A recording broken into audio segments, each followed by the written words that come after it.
മുംബൈയിലെ അപ്പോളോ ബണ്ടറിലാണ് gateway of India സ്ഥിതി ചെയ്യുന്നത്. മുംബൈയുടെ പ്രതീകമായി ഈ സ്മാരകം അറിയപ്പെടുന്നു.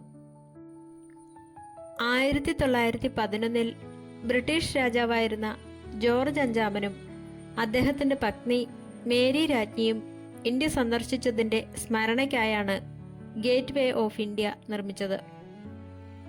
അക്കാലത്ത് ബ്രിട്ടീഷ് സാമ്രാജ്യത്തിൻ്റെ പ്രതാപവും ഇന്ത്യക്ക് മേലുള്ള അവരുടെ അധികാരവും പ്രകടിപ്പിക്കാനാണ് ഈ കവാടം ഉപയോഗിച്ചിരുന്നത്. 1911 മാർച്ച് 31 അന്നത്തെ ബോംബെ ഗവർണറായിരുന്ന സർ ജോർജ് സിഡൻഹാം ക്ലാർക്ക് ആണ് സ്മാരകത്തിന് തറക്കല്ലിട്ടത്. 1911 കല്ലിടൽ നടത്തിയെങ്കിലും 1924 നിർമ്മാണം പൂർത്തിയായത്. പ്രശസ്ത വാസ്തുശില്പിയായ ജോർജ് വിറ്ററ്റ് ആണ് ഇതിന്റെ രൂപരേഖ തയ്യാറാക്കിയത്. അന്നത്തെ വൈസ്രോയി ആയിരുന്ന റീഡിംഗ് പ്രഭു 1924 ഡിസംബർ 4 ഇത് ഉദ്ഘാടനം ചെയ്തു. ഭാരതം ബ്രിട്ടീഷ് കിരീടത്തിന് കീഴിലാണെന്ന് പ്രഖ്യാപിക്കുന്ന ഒരു അടയാളമായിട്ടാണ് അന്ന് ഇത് കണക്കാക്കപ്പെട്ടിരുന്നത്. ഇന്തോ സാരസനിക് ശൈലിയിലാണ് ഈ മന്ദിരം നിർമ്മിച്ചിരിക്കുന്നത്. ഗുജറാത്തി വാസ്തുവിദ്യയുടെയും റോമൻ വിജയ കവാടങ്ങളുടെയും സ്വാധീനം ഇതിൽ കാണാം. റോമൻ വിജയ കവാടങ്ങളുടെ മാതൃകയും ഗുജറാത്തിലെ 16-ാം നൂറ്റാണ്ടിലെ ഇസ്ലാമിക വാസ്തുവിദ്യയും ഇതിൽ സമന്വയിപ്പിച്ചിരിക്കുന്നു. ഇന്ത്യയുടെ പ്രാദേശിക കലകളെ ബ്രിട്ടീഷ് നിർമ്മാണ ശൈലിയുമായി കൂട്ടിച്ചേർക്കുന്നതിലൂടെ ഭരണം കൂടുതൽ സ്വീകാര്യമാക്കാനുള്ള ഒരു രാഷ്ട്രീയ തന്ത്രവും ഇതിനു പിന്നിലുണ്ടായിരുന്നു.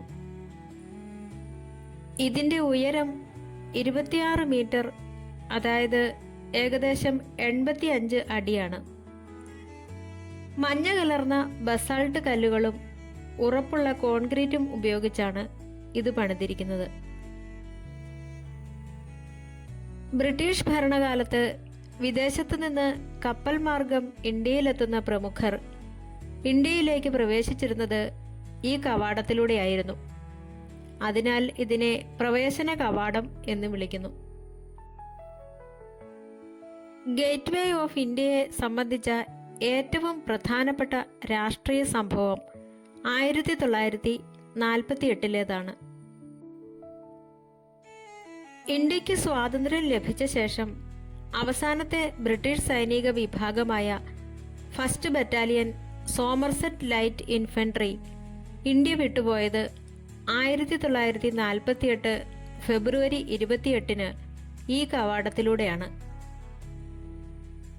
ഇത് ഇന്ത്യയിലെ ബ്രിട്ടീഷ് ഭരണത്തിൻ്റെ ഔദ്യോഗികമായ അന്ത്യത്തെയും രാഷ്ട്രീയ പരമാധികാരത്തിൻ്റെ തുടക്കത്തെയും സൂചിപ്പിക്കുന്നു.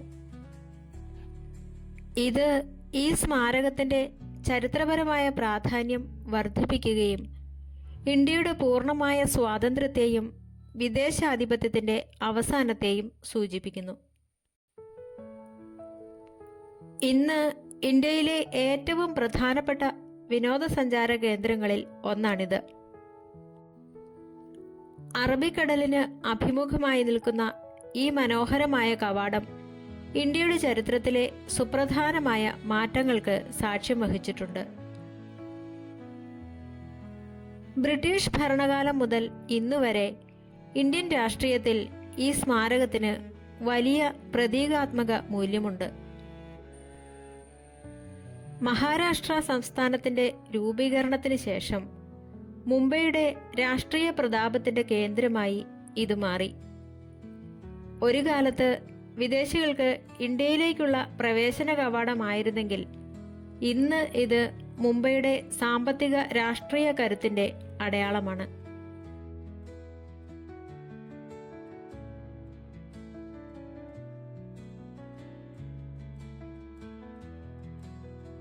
(2003) ബോംബ് സ്ഫോടനങ്ങളും 2008 മുംബൈ ഭീകരാക്രമണവും ഈ പ്രദേശത്തിനു ചുറ്റുമാണ് നടന്നത്.